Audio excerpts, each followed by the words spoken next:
Come on in. My name is Bill Tobin, and this is your restaurant success tip of the day. My oldest son plays volleyball for clubs and his high school team.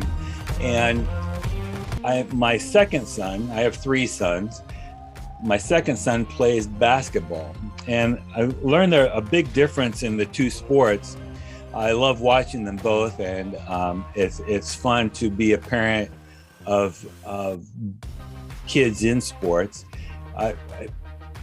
Is that the difference between volleyball and basketball, at least from a player perspective and also from a parent perspective, is that if you make a mistake in basketball, the other team gets the ball and runs down the court, and maybe they make a point and maybe they don't make a point, but your mistakes aren't fatal. If you make a mistake in volleyball, most of the time it means that the other team scores a point. So it's a little more devastating to make a mistake.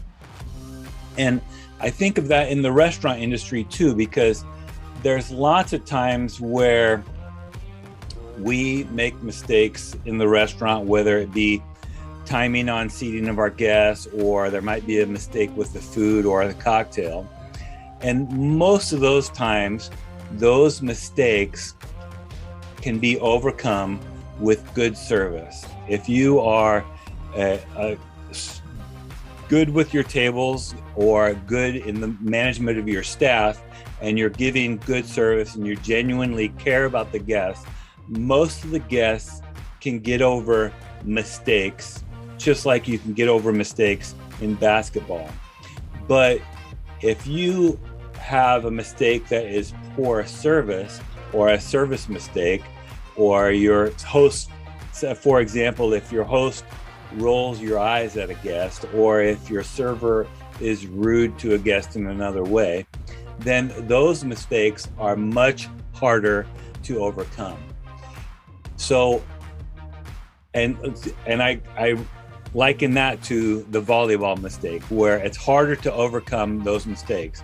No mistake is fatal, whether it be basketball, volleyball, food, or service, but some mistakes are harder to overcome than others.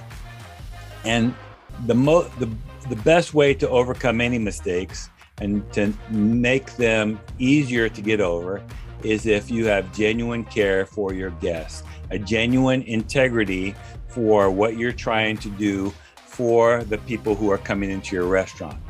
So your task for today, make sure that you're fostering teamwork in your restaurant and good service to make sure mistakes don't become your failures.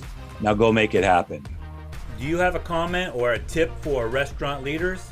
Text me at 808-201-0550 or find me at restaurantleadership365.com. This is Bill Tobin. Thanks for coming in. See you tomorrow.